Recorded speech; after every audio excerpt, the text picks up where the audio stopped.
everybody, it's Professor Kat. Let's start answering some of your COVID questions.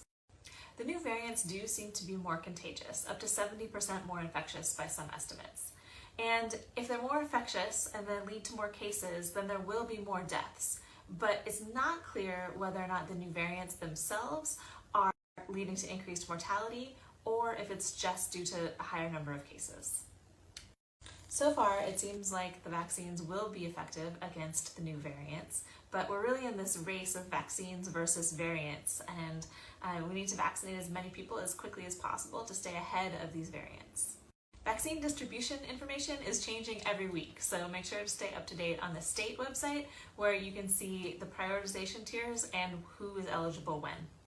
It's unclear how long immunity will last from the COVID vaccines. We just haven't been able to follow people long enough to see. It is clear that people mount a strong immune response to the vaccine, so that's good news, but we're not sure if that immunity will last a year, 10 years, a lifetime. We'll just need to collect more data to see. If you test positive, you shouldn't get tested again for 3 months. After you've recovered, you may continue to test positive even though you're not infectious or contagious anymore, so wait 3 months before you get tested again. People who are in the testing center at the same time as someone who tests positive won't be notified, but we're doing our best to minimize the risks to everyone. There's good ventilation, there's lots of social distancing, and we have enhanced sanitation protocols as well. You may have heard recommendations about double masking or wearing higher quality masks like a K95 or a KN94, for example. And especially if you're at high risk, you might want to think about doing that if you are in an indoor setting or in a crowded area. Cloth or paper masks might be fine if you're outside. And most important is that it fits well and that there aren't gaps around the edges. And don't let these suggestions discourage you from wearing a regular mask. The best mask is the one that you wear and that you wear consistently.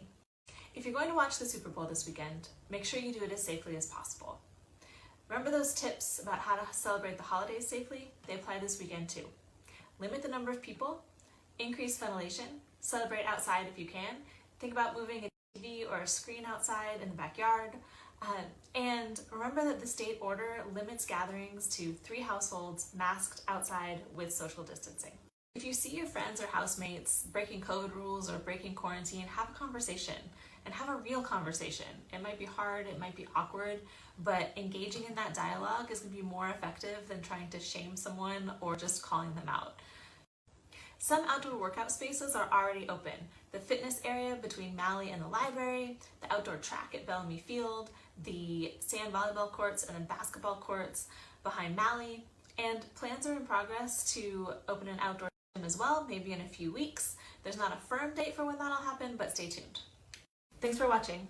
As always, swipe up for more information and submit your questions here. And don't forget to wear a mask, wash your hands, keep 6 feet away from people outside your pod.